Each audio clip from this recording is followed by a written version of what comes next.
resist it, they give it out. They give it out in extra spending and they reduce taxes. It's very different from the political system. June boom years to stop an economic boom. You see, what you need is fiscal discipline. Now, it was hoped that there was fiscal discipline from the Stability and Growth Pact at the EU level. The EU level put a limit on the deficit. But if you have a property boom, you're never going to have a deficit. You're going to be running surpluses. So that rule never bound.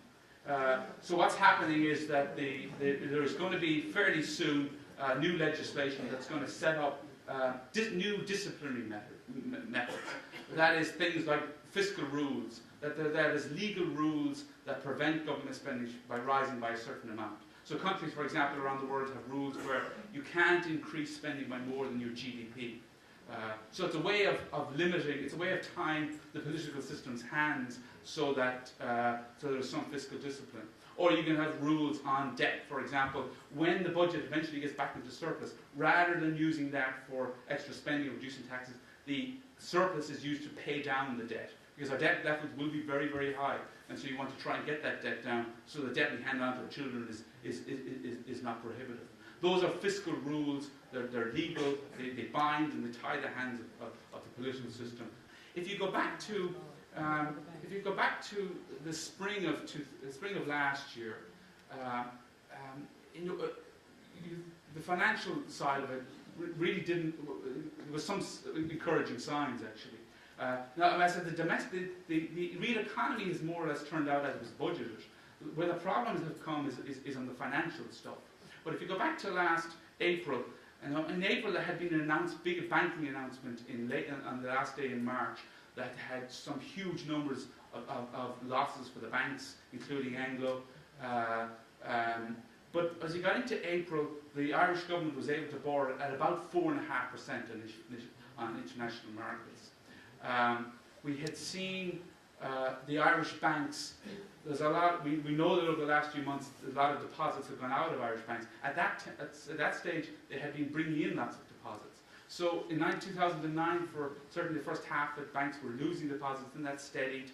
And then you got to a situation into 2010, into spring, where international markets were actually depositing money back into Irish banks. So you had 4.5% borrowing rate. It wasn't bad. The hope in the agency that borrows on behalf of the Irish government that rate would be below 4% by the end of the year. And as I said, the banks were bringing in money. Within 3 weeks, that was the situation in late April. So it certainly looked like there was some life in the economy, particularly on the export sector. It looked like the financial stuff was at least being improved. And within 3 weeks, our borrowing costs had jumped to 5.5%, and we were in trouble. And what happened there was that the sovereign debt crisis blew up in Europe, in particular Greece. I was in the States for a few days when the Greek thing really blew up. And I remember just talking to potential people who lend to governments in Europe, and they said, look, we're just going to completely give up lending to European governments. We don't think this euro area project is going to work. We think this euro is going to fail. They just completely went off. I mean, the Americans have tended to be somewhat skeptical anyway of the euro, but that just completely frightened them, and they stopped lending. And I remember at that stage thinking, this could be significant problems. You now have a big lender to European countries. The United States is now going to say, look, we don't understand what's going on in Europe. And that crisis got worse and worse. Two other things happened. The cost of the banking got higher and higher, particularly the cost of Anglo-Irish Bank. That made our situation worse. And then I talked earlier on about growth and the importance of growth. We started getting numbers in that didn't look quite as promising as I had earlier. A bit from the domestic economy, but particularly from the foreign economies. U.S. numbers, but the U.S. economy started to show a bit weak. It started to look a bit weak. So it had been that the US was growing very strongly in the first quarter of 2010, and then they started getting weak numbers. Now I asked some American officials about that. They blamed the Greek crisis, actually. I don't know if that's true or not, but they're blaming the Greek crisis for their, what they call a soft patch. But once the US economy started to slow, it looked like the world economy, which had begun to recover, was going to slow. We're a small open economy, dependent on exports. If the domestic economy, if the world economy is not growing, we're clearly not going to grow, and therefore we're not going to grow out of our problems. And so you now had everything feeding on each other. the banking problem was getting worse. It looked like the economy was going to slow. That would make the banking problem even worse, and therefore, lenders became more and more reluctant to lend to the Irish government.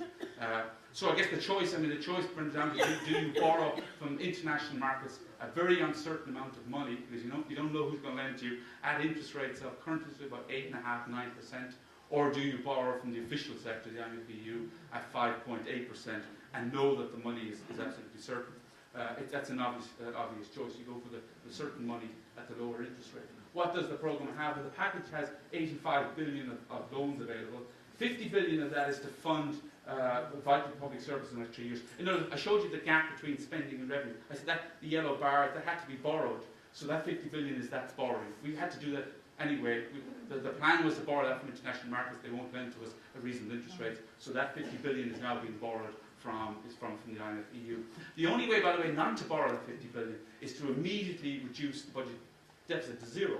That is, cut expenditure by a certain amount and hike taxes and try to get that deficit to zero. If you try to do that, the economy will just collapse. You have to do it gradually, and while you're doing it gradually, you're borrowing the whole time, and that's the 50 billion. There is an extra 10 billion for immediate recapitalisation of the banks, and then there was a contingency of 25 billion. So that may not be borrowed, but it was offered just in case it's needed. I noticed comments by Patrick Honan, the Central Bank Governor, saying that he would be very surprised and disappointed if all that 25 billion is needed. But it's certainly useful to have it there. What's the programme? What's it doing about the banking system? Well, what it's doing is it's going to downsize the banking system to make it proportional to the size of our economy. The big problem we have is we've had a huge banking sector relative to the size of our economy. Why? Because the banks were borrowing massive amounts of money on international markets and lending it to speculative property. That banking sector has got to shrink. So one of the key components of what's being done through the programme is what's called asset separation or asset segregation. That means taking some of the assets off the bank's balance sheets. Another way to think about that is that the banks are now being forced to concentrate on core activities. That's core lending. What's core lending? That's lending to SMEs, it's lending to export industries, it's lending to Irish households. That's what they're being forced to do. They're being forced to get out of the non-core activity. What are the non-core activities? Lending to speculative property and some other types of lending. For example, if an Irish bank, if somebody in London goes into one of the Irish banks, that is an Irish bank that has a branch in London, and they borrow some money for something, how does that help the Irish economy? I mean, that money has to be funded. That is, the Irish bank has to get that money from someplace, and funding is very scarce. And then what do they do with that money they borrow? Well, they give it to a UK resident so he can buy a house or do something else. That's not exactly core activity. It doesn't really help the Irish economy. So the effort is to make the Irish banks focus on core activity, that is activity in Ireland. How do you do that? Well, you get those assets, those loans off their balance sheets. That's what NAMA did. NAMA took the speculative property loans off the balance sheet. Remember when NAMA was set up, the great criticism was that NAMA would buy these assets at greatly inflated prices. So it was going to be a great thing for the taxpayer, great thing for the shareholders and banks, and it was going to be a rip-off for the taxpayer. Well, that has simply proved to be wrong.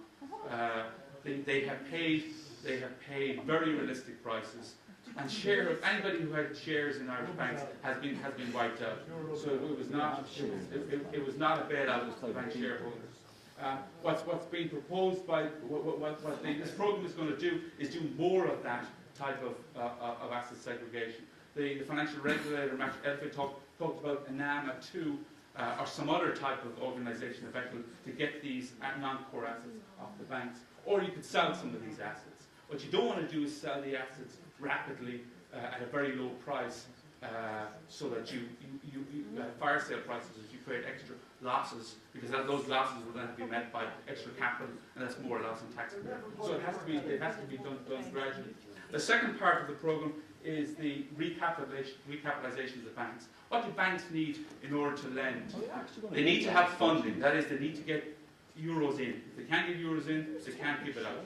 The second thing they need is they need an adequate amount of capital. So they need capital buffers. It had been thought back in, I mentioned it in late March, a statement by on the banking, it had